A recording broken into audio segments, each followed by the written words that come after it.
Assalamu алейкум достор, кандай турасыздар? Көчө күнү бир Кыргызстандан жагымсыз жаңылыкты угуп, кичине жүрөк ачышты. Кыргыз элинин уулу, кыргыз элинин чыган жигити, коррупцияга каршы көптөгөн иликтөөлөрдү жүргүзүп жүргөн Улукбек инибиздин камалышы жүрөктү оорутtu. Ошону менен өзүмдүн ойлорум менен бөлүшүп кетейин дегем. Мындай алганда биздин эгемендикти алгандан бери канча деген президенттер алмашып атат. Коррупция менен эле күрөшүп келатабыз, же коррупциянын түйү жокпу?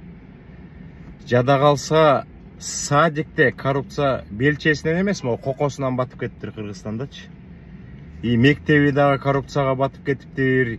И университети дагы, и жумушу дагы, баардык нерселер коррупцияга батып кетти. Коррупция менен күрөшүп атышат, бирок аягы чото көрүнбөйт. Улукбек инибиз эмне деген иликтөөлөрдү жүргүзүп, ошол садикте болгон, ошол төрөт үйүндө болгон, ошол мектептерде болуп жаткан коррупциялардын бүт баарын ачыкка көрсөтүп берип жатат да. Мен дагы өткөндө бири 2-3 жум болуп калды го дейм. Колумбус шаарына барганда Карыпбек уулу Улукбек иним Америкадан чоң жалынды салам деп салам жолдогом. Ошо биз да ошо күтүп жатып, соттун чечими жакшы чыгыптыр, сүйүнүп калдык. Улукбек инибиз дагы айтып атат, мен эч качан токтобойм, алдыга эле кетем. Анан жанагы Оштогу төрөт үйүндөгү видеону көрүп жаман ич ачышты да. Ошондой врачтар иштеп атат да. Ошо Улукбек иликтөөгө барганда жасаган отношенияларын көрүп, бул роддомго төрөйбүз деп барган биздин карындаштар, биздин аял затына кандай отношение булар жасашат. Баардык жерде акчалат экен да. Коррупцияга малынган кишилер эч качан айтпайт да, мен акча алып атам, элдерден акча алып атам деп. Эми элдер бүт баары билет да. Элдер бүт баарын көрүп турат.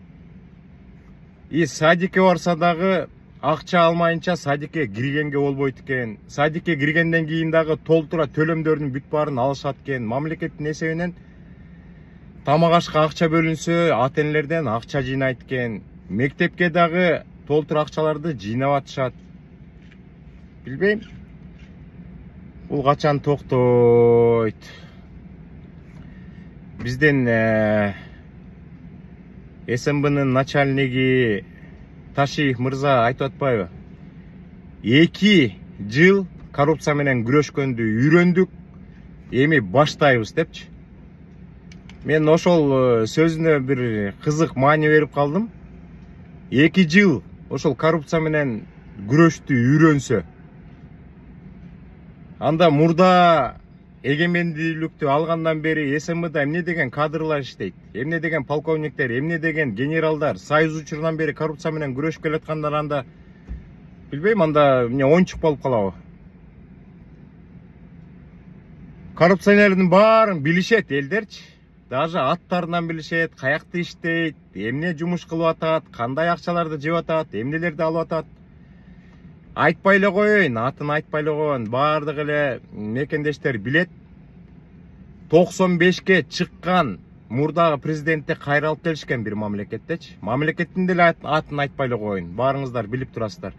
Ошол 95 жашка чыккан президент кайра келип туруп, бир жуманын ичинде коррупцияны талкалап туруп, мамлекеттин эсебине 50 миллиард доллар түшүрүп койгон да.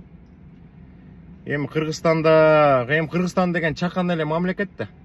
Кыргызстанда 7 миллион болдук деп сүйүнүп атабыз, а 7 миллиондун ашып кетсе бир 4 миллион, 3,5 миллион эле жашайт да Кыргызстандачы. Калган бүт баары мигрант болуп жүрүшпөйбү? Кыргызстан деген Американын бир кичинекей эле бир штаты болуп калат. Америкада бир чоң шаарларда эле 4 миллион, 5 миллион киши жашайт. Стамбулду билесиңер да, 20 миллиондон ашык киши жашайт. Анан үмүт эле кылып коебуз, күтүп эле атабыз, качан коррупция токтойт деп. Кыргызстанда такыр токтобой койду.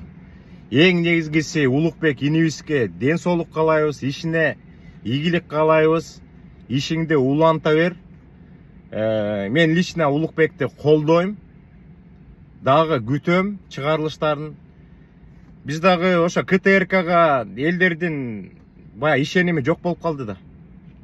Ошол көптөгөн мамлекет кызматкерлери жасабаган нерселерди Улукбек өзү жасап атпайбы? Азыр губернаторуң болобу, акимиң болобу, төрөт үйүнүн чоңу болобу, мектеп директорлори болобу, Улукбек келатат дегенде калчылдап, баягы биздин туура эмес жасаган иштерибиз ачылып калабы деп калчылдап турушат да. Ошондой жигиттер көп болсун. Эми сөз эркиндиги да ар бирибиз оюбуз менен бөлүшкөнгө укуктуубуз да. Сөз эркиндиги. Биз деген чет мамлекеттерден, кошуна мамлекеттерден ошо сөз эркиндиги менен айырмаланып келгенбиз да. Айта турган оюңду айта аласың.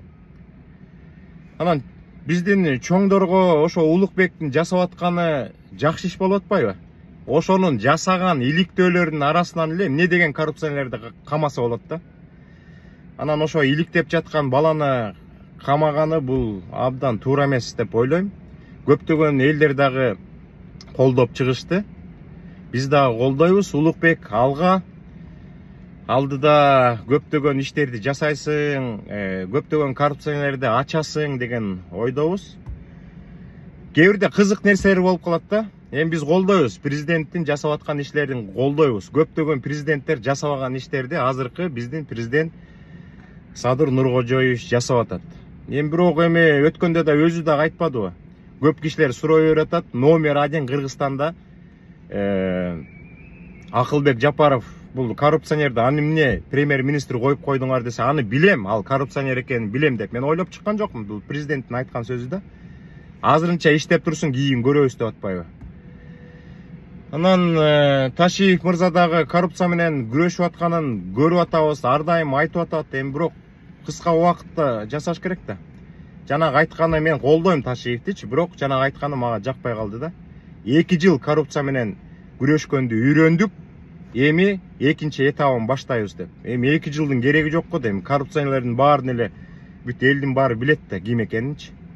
Ал бир эле жума керек да. Жанагы 95 жашка чыккан президент бир жумада келип туруп коррупционерлердин баарын силкип туруп мамлекеттин эсебине 50 миллиард доллар түшүрүп коюп атат да.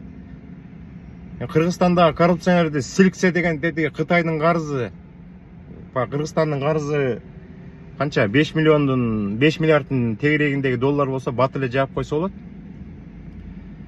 Ошон үчүн Улукбек инибизди колдойбуз. Эң негизгиси ден соолук болсун, жаратканыбыз дем күч берсин. Жасап аткан иштериң абдан сонун, ийгилик каалайбыз. Кыргыз элине тынччылык, аманчылык. Бизде да кеч болуп калды. Ошо көчөгүндө мен кечке түнү бою отуруп, ошо соту эмне болот, решениясы кандай чыгат деп, ошо сот жакшы чечим чыгарып берди. Ушундай кылыш керек да.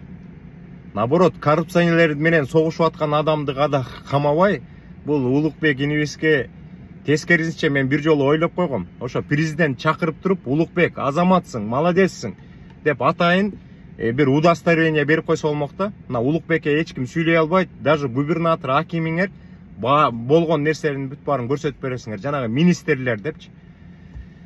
Бул чоңдор деген бир определенный убакыттан кийин бир көздөрүн май басып калат да. Тегерегиндеги окружение баштарын айлантып, ой бүт баары сонун, бүт баары сонун, бүт баары сонун дей берет. Карапайым эл билет да сонун болбой атканын. Ошо Улукбекти колдоп туруп, биздин президент наоборот молодец, сен деген көптөгөн коррупциялык иштерди ачып берип атасың. Мен сага президенттин атынан удостоверение, любой жагыңа кире аласың. Любой кылмышты көрсөт.